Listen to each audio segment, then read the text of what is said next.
आत्मानुशासन ग्रंथ पर अपनी चर्चा चल रही है। अभी जो पाठ करा अपन ने इसमें 87वां छंद देखा था। यहाँ तक देखा ना अपन ने।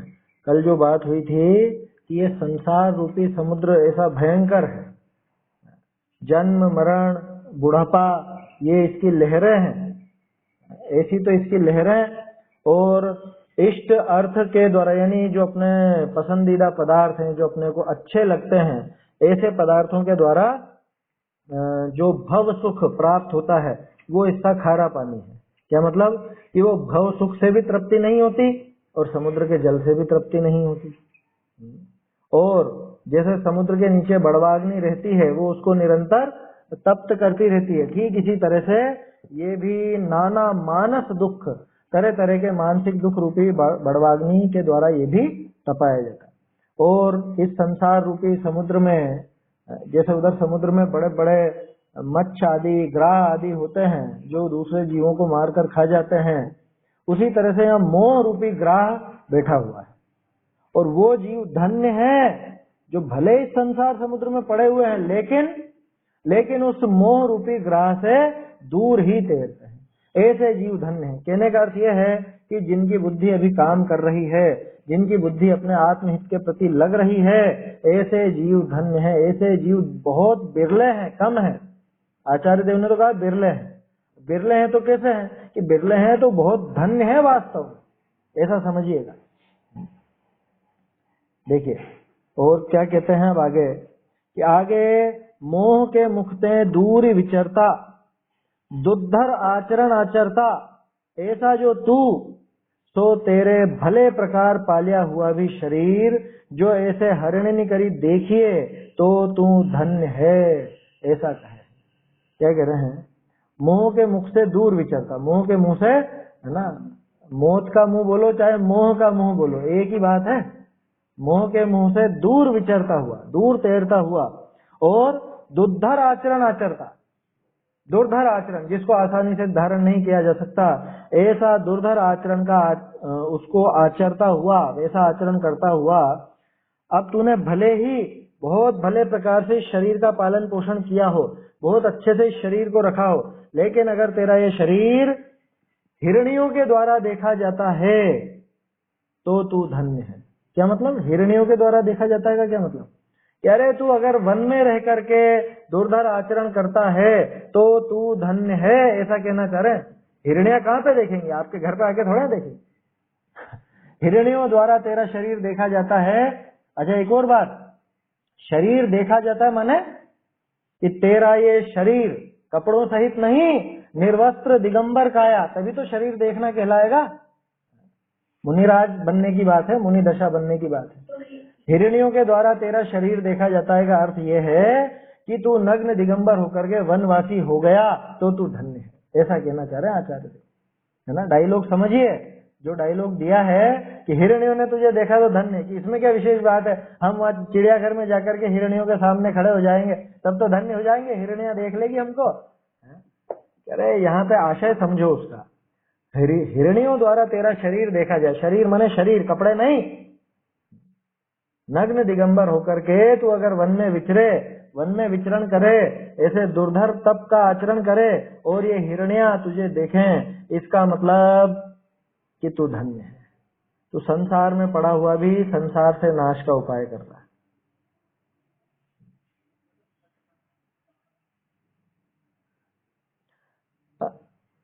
हाँ, जंगल में सभी जानवर आ जाते हैं, फिर भी हिरणियों का इसलिए लिया क्योंकि पहले अपन ने देखा था ना, एक छंद आया था वो हिंसा वाला।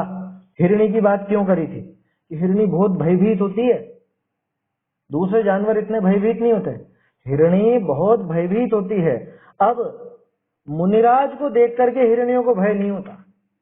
क्यों? क्योंकि उनकी एकदम सौम्य मुद्रा नजर आती है, उनसे उनको कोई खतरा नजर नहीं आता, इसलिए हिरणियों का ही लेना यहाँ पर। वैसे तो सारे जंगली जानवरों की बात ली जा सकती है, लेकिन हिरणियों का विशेष है क्योंकि वो वीतरागता, वो सौम्य मुद्रा नजर आनी चाहिए। और मुनि दशा धारण करने के बाद इतनी सौम्यता आ गई, इतनी उनके चेहरे पर शांति झलकती है कि हिरणी जैसा कातर जीव भी, है ना, डरपोक जीव भी उनसे डर नहीं रहा है, उनको एकटक होकर के देख रहा है। ये इसका आशय है। देखो वाक्य जरा सा है वो। हाँ, हिरण से भी ज्यादा है। कितनी कोमल होती है हिरणी, बिल्कुल एकदम भयभीत डरपोक, दूसरे को देख करके ही भाग जाए ऐसा। तो इसलिए आचार्य देव ने यहाँ पे हिरणी का उदाहरण लिया। जैसे मृगी, मृग शब्द जो है वो जंगली जानवर के लिए होता है, तो मृगी माने जंगली जानवर जो मादा है ना, जंगली मादा जानवर जो है उनके बारे में बात आ जाती, लेकिन फिर भी अपने को हिरणी वाला ही अर्थ लेना ऐसा। चलिए इस छंद में आ रहा है, ये छंद बोलते हैं अपन। अव्युच्छिन्ने सुख परिकरे लालिता लोल रम्ये। 88।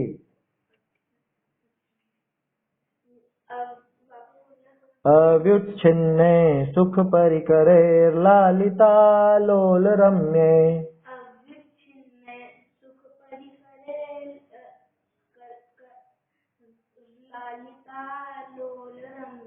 श्यामांगीनां नयन कमलैरर्चिता यौवनान्तम्।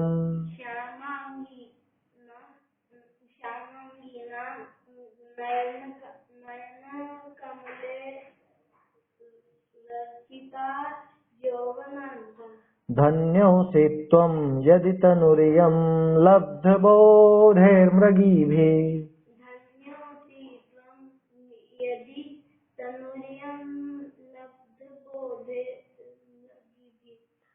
दग्धारण्ये स्थलकमलिनी शङ्कया लोक्यते ते।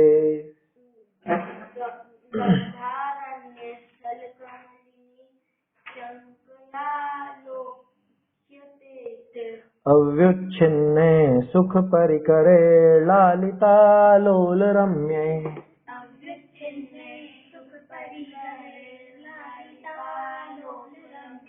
श्यामांगीनां नयन कमलैरर्चिता यौवनान्तम्।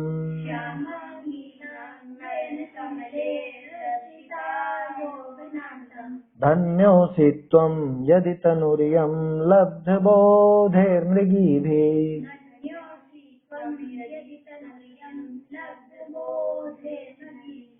दग्धारण्ये स्थलकमलिनी शङ्कया लोक्यते ते।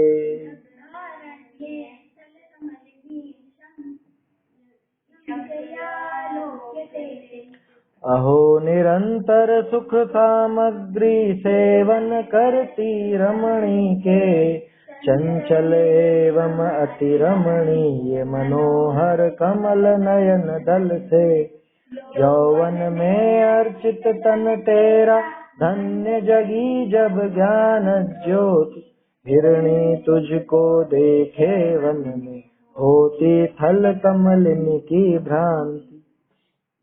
क्या कह रहे हैं? कुछ नहीं, सरल हो।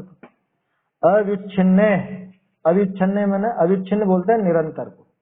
विच्छिन्न में निरंतर पने का भाव नहीं है। अविच्छिन्न है क्या? अविच्छिन्न सुख परिकरे, सुख के परिकरों से, निरंतर सुख के परिकर, परिकर माने समूह, सुख के समूह। कहने का अर्थ यह है कि निरंतर जिनको विषय भोग उपलब्ध रहते हैं ऐसे, उनके द्वारा लालिता, लालिता माने पाले गए, पालन पोषण किए गए, लालन किए गए, है ना, माने बहुत प्रेम पूर्वक पालन किया गया, उसको बोलते हैं लालन।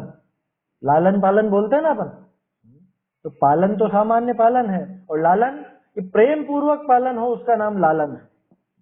तभी तो बच्चों को अपन लल्ला बोलते हैं गीत गाते हैं ना, लल्ला लल्ला लोरी तो लालित, लालित माने बहुत प्रेम से जिसको पालन पोषण किया गया हो वो।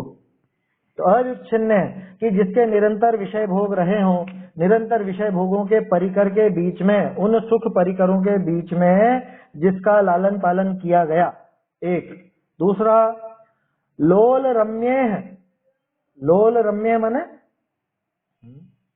लोल बोलते चंचल, और रम्य माने रमणीय, है ना। चंचल और रमणीय किनके द्वारा? एक मिनट, सुख परिकर है, सुख परिकर है तो ये आ गया यहाँ पे। चंचल और रमणीय ऐसे सुख के समूहों द्वारा जो पालन किए गए हैं। दूसरा श्यामांगी नाम,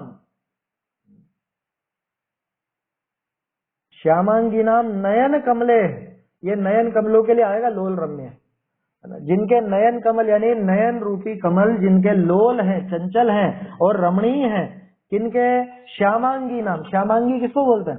श्यामांगी माने सुंदर स्त्रियां, तो सुंदर स्त्री वो श्यामांगी कहलाती है। कोई सोचे कि श्याम अंग ऐसा अर्थ लगाने की सोचे तो श्याम का अर्थ काला भी होता है ना, सांवला भी होता है, लेकिन यहाँ पे काला सांवला अर्थ नहीं लेना, यहाँ श्यामांगी का अर्थ सुंदर से लेना। श्यामांगी माने सुंदर शरीर वाली, ऐसा। उनके नयन कमलों के द्वारा, कैसे नयन कमलों के द्वारा? जो नयन कमल लोल और रम्य है, लोल माने चंचल है, कुल मिला के चंचल नेत्र वाली जो सुंदर स्त्रियां हैं उनके द्वारा अर्चिता, अर्चिता माने अर्चित, अर्चना की गई है। अब आंखों के द्वारा कैसी अर्चना होती है? अर्चना की गई है माने भली प्रकार से उनको देखा गया है, उनको सराहा गया है, उनकी पूजा की गई है, ऐसा। कमले और अर्चिता यौवनांतम, कब?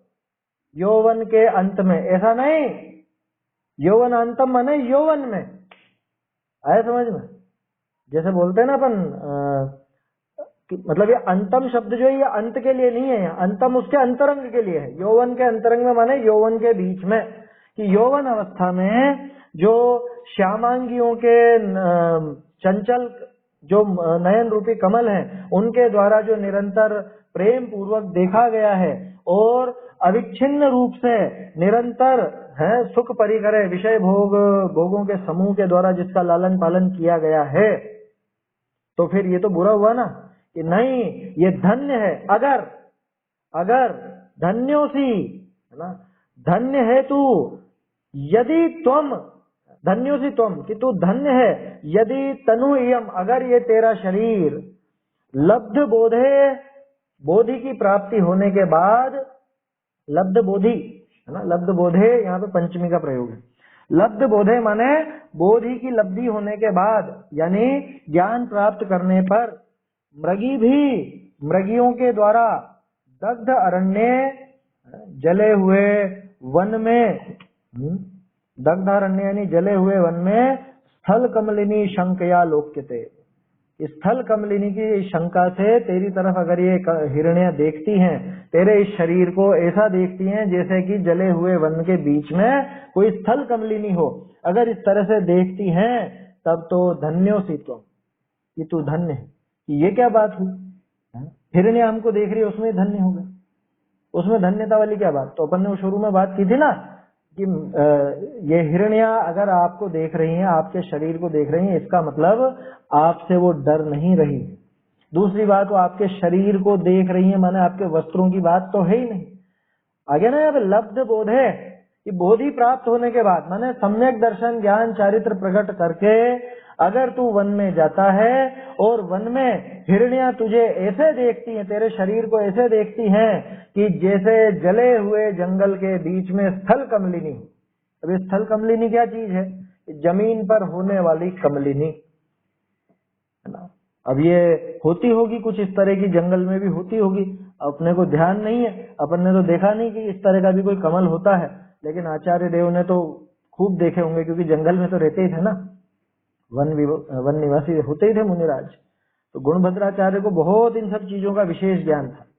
तो स्थल कमलिनी की आशंका अगर वो हिरण्या करती हैं तेरे पास आकर के और तुझे स्थल मतलब तेरे शरीर को स्थल कमलिनी समझती हैं तो तू धन्य है। बताए ना कि जंगल में जमीन पर होने वाली कमलिनी। वैसे तो कमलिनी कहाँ पर होती है? कमल कहाँ पर उगता है? पानी में, कीचड़ में, वहां उगता है।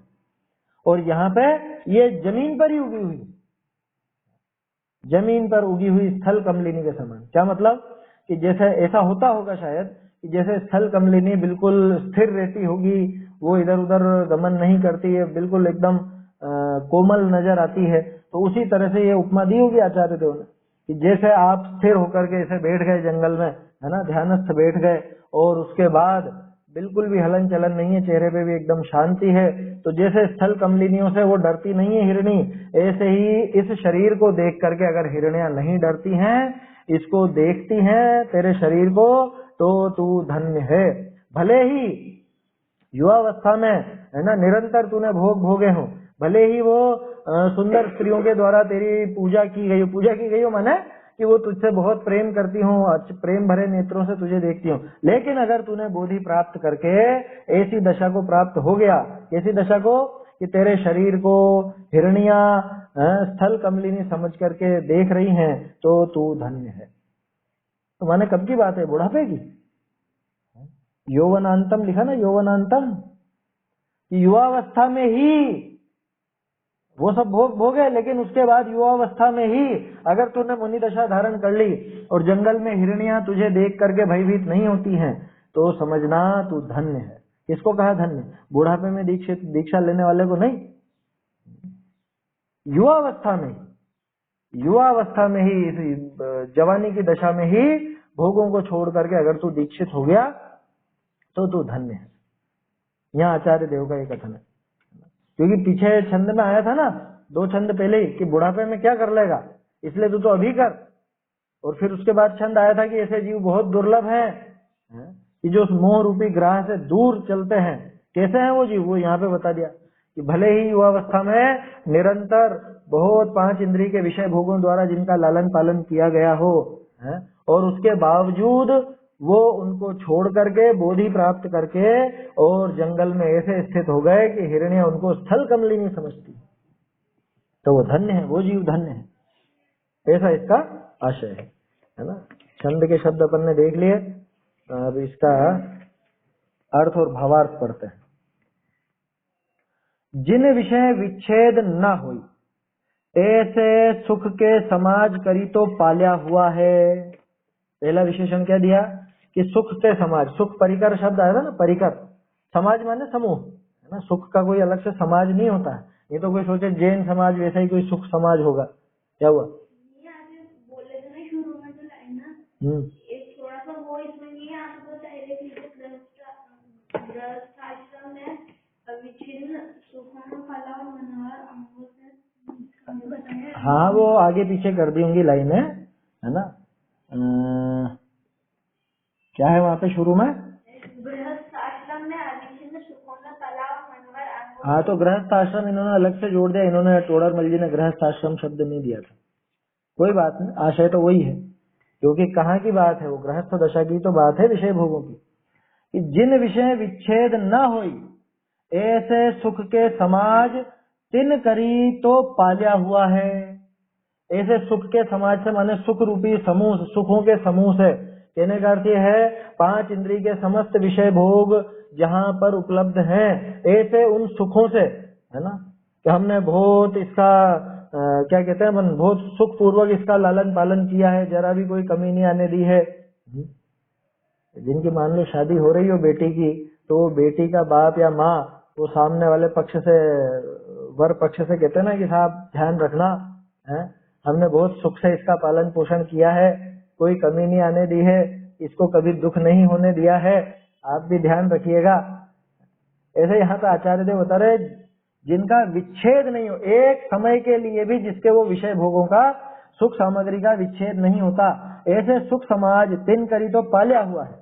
और मनोहर अंग युक्त स्त्री, श्यामांगी आया था ना, मनोहर अंग युक्त स्त्री, तिनके चपल रमणीक जे नेत्र, तेई भय कमल, तिन करी पूजित सम्मानित, ऐसा ये शरीर था। माने कि वो उनके नेत्रों से इसको निहारती ही रहती थी, ऐसा। बहुरी यौवन अवस्था का मध्य विषय, यौवनांतम, यौवन अवस्था के मध्य विषय पाया है ज्ञान जाने, ऐसा तू, क्या ज्ञान अगर जिसने प्राप्त कर लिया, तो देखो प्रेरणा मिल रही है अपने को तो बहुत अच्छी, कि युवावस्था में ही ये ज्ञान प्राप्त कर लेना, बुढ़ापे का इंतजार मत करना। पिछले छंद में भी आया था, वृद्धावस्था में कुछ नहीं हो पाएगा। यौवन अवस्था का मध्य विषय पाया है ज्ञान जाने, ऐसा तू, सो तेरा वैसा शरीर भस्म भया। लो, वैसा शरीर भस्म हुआ। दग्ध अरण्य शब्द आया था ना, टोडरमल जी ने दग्ध शब्द को शरीर के साथ जोड़ करके अर्थ निकाला, और ज्यादा अच्छा बैठ रहा है ये अर्थ।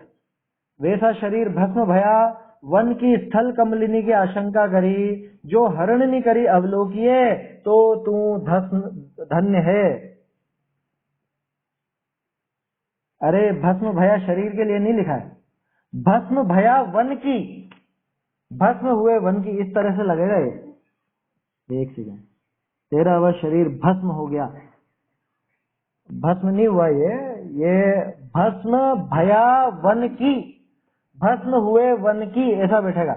अभी इसका भावार्थ अपन देखेंगे ना तो और स्पष्ट हो जाएगा कि भस्म कौन हो रहा है, शरीर या वो वन। भावार्थ, जैसा अभ्यास होई तैसे प्रवर्ते, ऐसी प्रवृत्ति है। भाई जैसा अभ्यास हो जाता है ना जीव का, वैसी उसकी प्रवृत्ति होती है।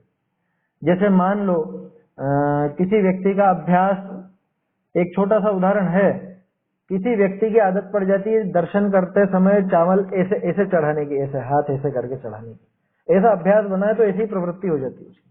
किसी की ऐसी हो जाती है कि ऐसे चढ़ाता है वो चावल, हाथ ऊपर रखा है, तो वैसी आदत पड़ जाती है, आदत पड़ गई वैसी प्रवृत्ति होती है।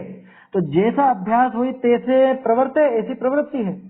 ताते दुखिया दुख सहे तो सहे, परंतु पूर्वे पुण्य उदय करी सुख समाज स्त्री आदि कारण से परम सुखिया हो रहे थे। क्या कहना चाह रहे हैं टोडर मिल जी?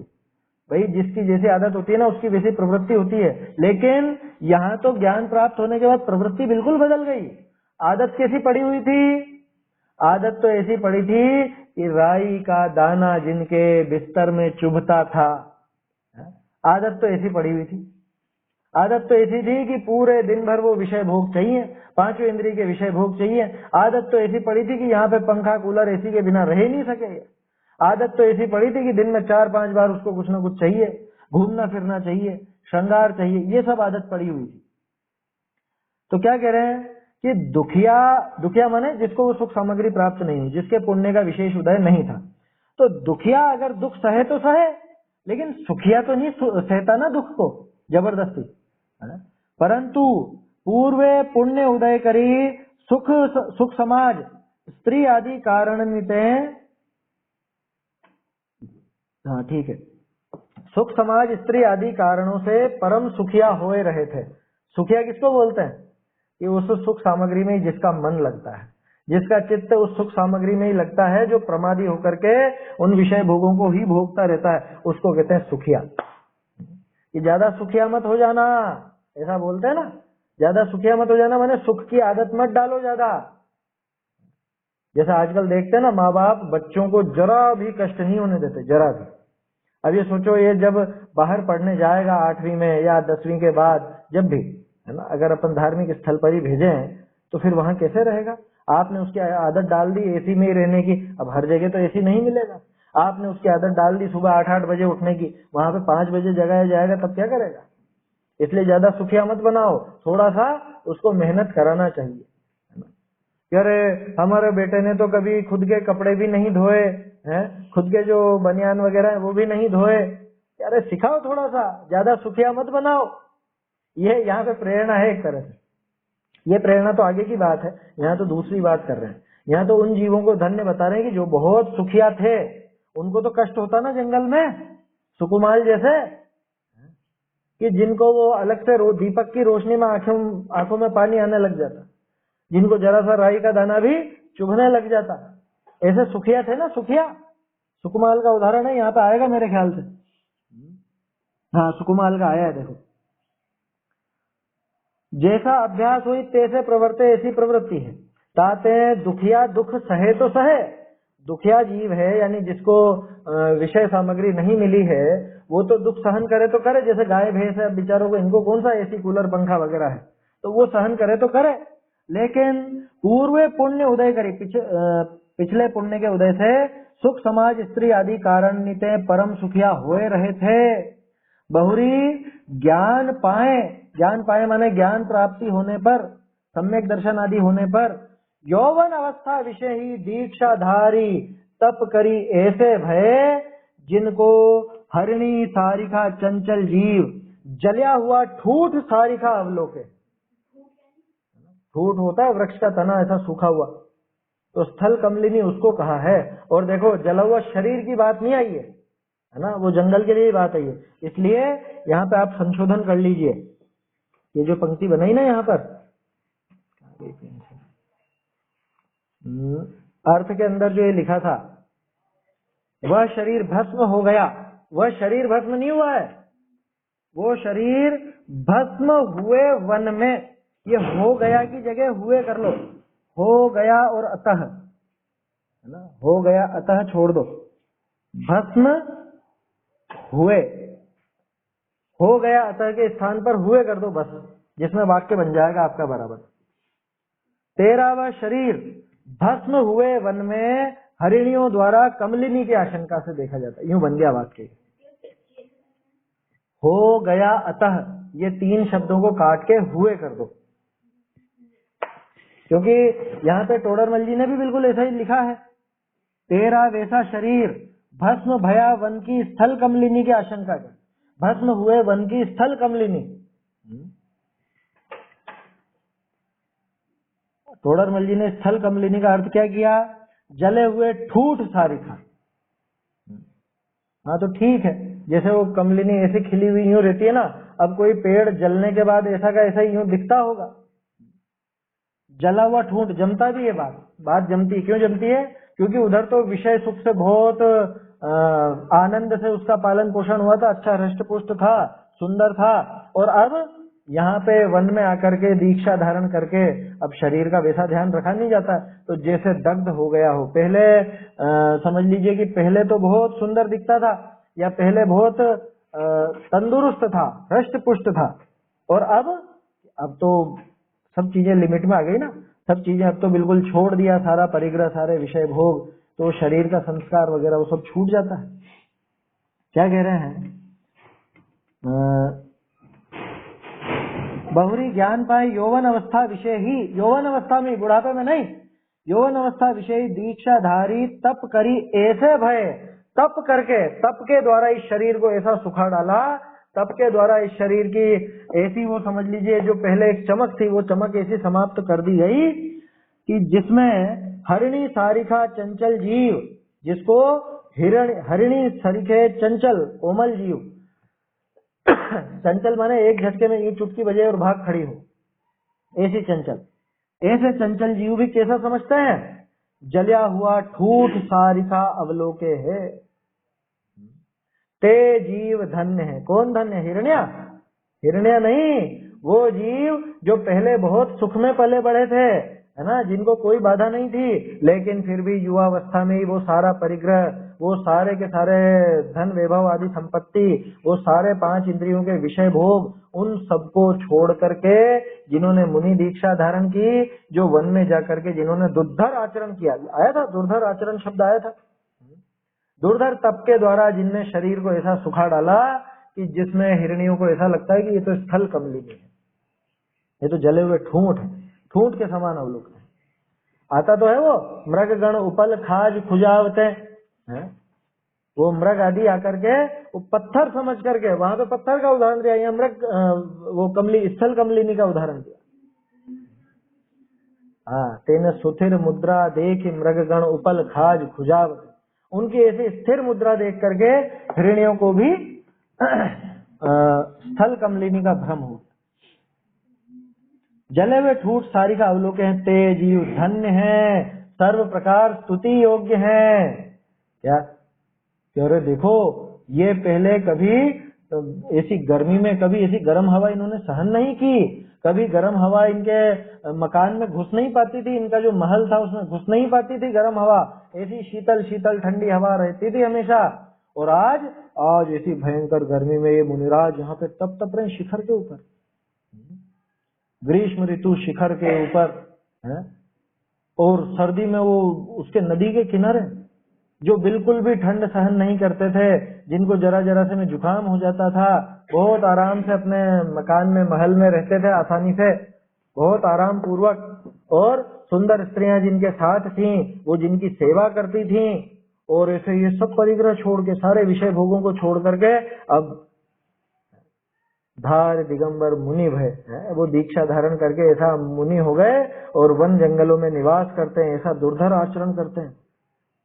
कैसा कि जिनको देख करके वो मृगियां भी, हिरनियां भी उनको स्थल कमलिनी समझ बैठती, ऐसा भ्रम हो जाता है उनको, ये कोई मनुष्य है कि कोई ठूंठ है।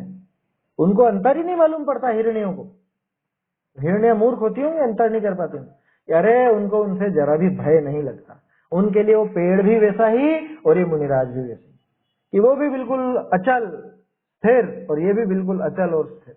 ऐसे है, ऐसी महिमा है उस जीव की जो युवावस्था में ही सारे विषय भोग छोड़ करके जिसने मुनि दीक्षा धारण की। देखो परम सुखिया परम सुखिया जिसके बहुत ज्यादा पुण्य का उदय है, बहुत विषय सामग्रियां जिनको मौजूद हैं, ऐसे परम सुखिया क्या कह रहे हैं? कौन? तीर्थंकर। तीर्थंकर परम सुखिया कह रहे हैं, उनके क्या कमी है बताओ? 5 इंद्रिय के विषय भोग सारे के सारे अच्छे से अच्छे उपलब्ध हैं, देव जिनकी सारी व्यवस्था करते हैं वो परम सुखिया ही तो है। तीर्थंकर चक्रवर्ती जिनको 6 खंड का पूरा वैभव प्राप्त है, ते दीक्षाधारी मेरुवत निश्चल भय, मेरुवत निश्चल भय। वो एक पूजा में है ना, जैन के मेरु खड़े हैं, शायद दशलक्षण जी के विधान में किसमें है, जैन के मेरु खड़े हैं, किसी पूजन में है, मुझे ध्यान आ रहा है। किनको कहा? मुनिराज को जैन के मेरु कहा। नहीं नहीं, पूजन की बात है। परम सुखिया तीर्थंकर चक्रवर्ती ते दीक्षाधारी मेरुवत निश्चल भय, बाहुबली आदि ऐसा प्रतिमा योग दिया जहां बेल ही लिपटाई, लो 1 वर्ष तक पूरे हिले ही नहीं, बिल्कुल भी नहीं हिले वहां से। ऐसा हो गया वो सांपों ने बांविया बना ली, बेलें लिपट गई, वो उनकी प्रतिमा यही तो दर्शाती है। ऐसा दुर्धर तप किया प्रतिमा योग धारण करके। प्रतिमा योग माने क्या? जैसे प्रतिमा स्थिर रहती है, प्रतिमा हलन चलन नहीं करती, इधर उधर गमन नहीं करती, ठीक ऐसे ही ये भी प्रतिमा के समान निश्चल हो गए। इसको बोलते हैं प्रतिमा योग। बहुत से लोग सोचते हैं प्रतिमा योग धारण किया शब्द आता है, क्या अर्थ है इसका? तो प्रतिमा योग का अर्थ यह है कि बिल्कुल निश्चल, प्रतिमा के समान निश्चल। जैसे भगवान की प्रतिमा कहीं पे आती जाती है क्या? कुछ ऐसा हाथ हिला के आशीर्वाद देती है क्या? और लोग तो कैसे मूर्ख हैं, वो अरे हमने देखा वो आंखें हिल रही थी भगवान की। वो एक क्षेत्र है ना, पहले भी शायद मैंने बताया, जहाजपुर, तो वो जो प्रतिमा निकली थी तब लोग बाग इतने पागल हो गए, और मैंने देखा वो डूठी हिल रही थी, डूठी नाभि होती है ना, नाभि हिल रही थी, सांस ले रही थी, प्रतिमा सांस ले रही थी। अरे प्रतिमा को तो निश्चलता की वजह से पूज्यपना है, वहां ऐसा सांस लेना नहीं बनता अरहंत दशा में कि जिसमें आपको पेट हिलता हुआ नजर आ जाएगा। ये सांस ली तो पेट फूल गया, सांस निकली तो पेट पिचक गया, ऐसा नहीं होता है। और यहाँ ऐसा पागलपन छा गया, वही अतिशय नजर आ गया लोगों को, और कुछ नहीं। नहीं हमने देखा हिल रही थी तो वो जैन की प्रतिमा नहीं। ये सब तो मतलब देव कर रहा होगा, लेकिन ये कोई अतिशय नहीं है, भगवान का स्वरूप है क्या ऐसा? मतलब सोचो तो सही, देख देख के आश्चर्य और दुख होता है। जैनी जो इतने बुद्धिमान कहलाते हैं, इतना भी दिमाग नहीं लगा पाते हैं कि क्या चीज अतिशय है और क्या चीज विराधना है। भगवान का अतिशय ये क्या है? भगवान का स्वरूप। नमस्कार किस लिए करते हो? और नाभि हिलने लग गई इसलिए नमस्कार किया जाएगा, कि आंखों में से पानी बहने लग गया इसलिए नमस्कार किया जाएगा, भगवान को पसीना आ गया हमने देखा इसलिए नमस्कार किया जाएगा? क्या पागलपन छाया है। यहाँ तो वीतरागता और सर्वज्ञता को देख करके नमस्कार किया जाता है। आया समझ में? वही गुण चाहिए, इनके अलावा और कोई गुण नहीं। इनके अलावा कोई दूसरे गुण की बात हो तो कोई और की बात हो रही है, फिर तो वो जैन हमारे अरहंतों की बात नहीं हो सकती।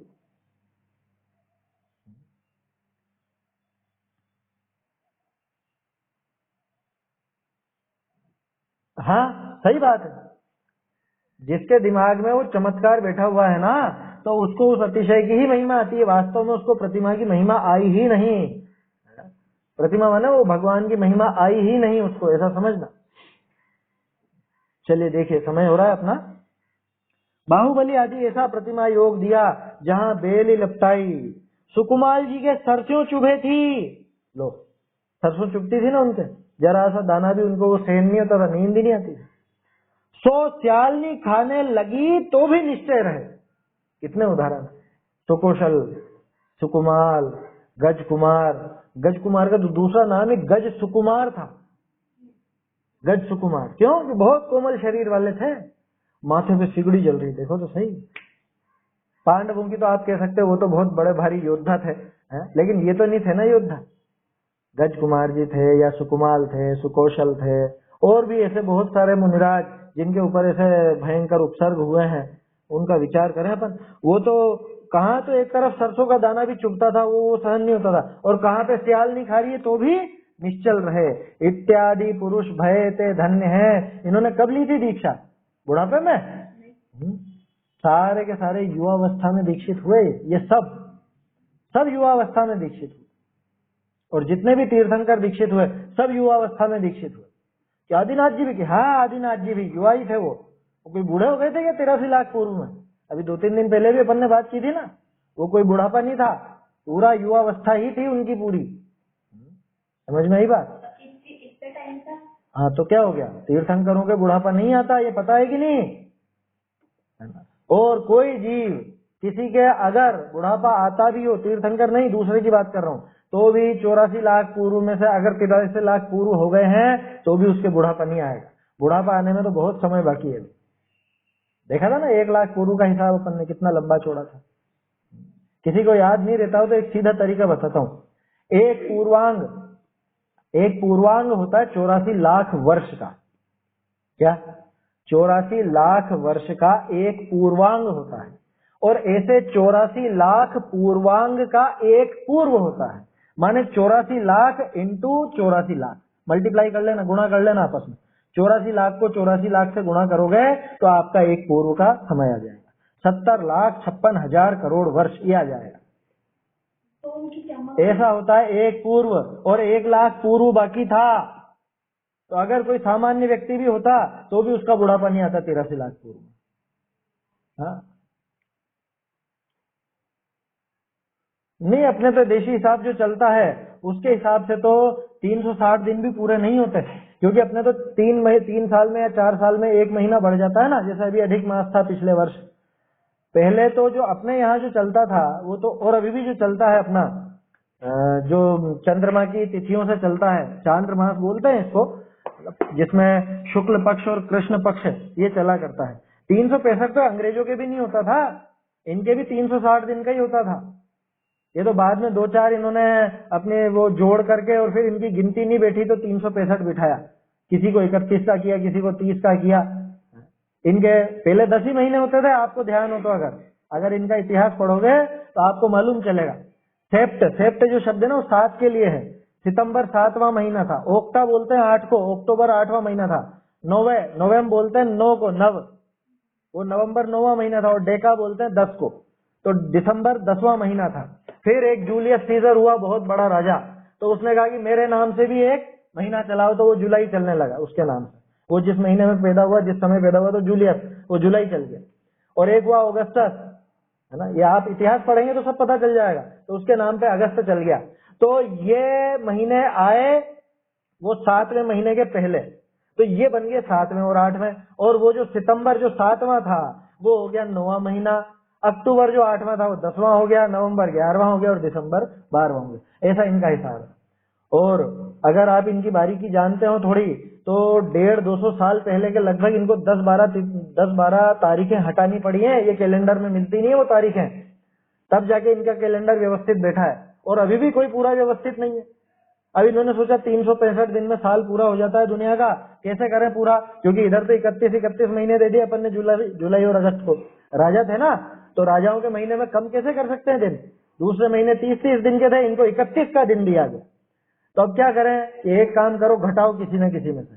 तो फरवरी में से घटा दो। क्यों? फरवरी में ठंड बहुत होती थी वहां, तो ये ठंड का मौसम बुरा, उसमें से घटाओ। ऐसी मूर्खताएं होती थी पहले, और किस्मत से अभी वो सारी की सारी चल रही। अपने यहाँ तो जो हिंदी महीनों का हिसाब है, एक शुक्ल पक्ष, एक कृष्ण पक्ष, 15 दिन जिसमें वो अमावस, 15 दिन पूर्णिमा, इस तरह से चलता है।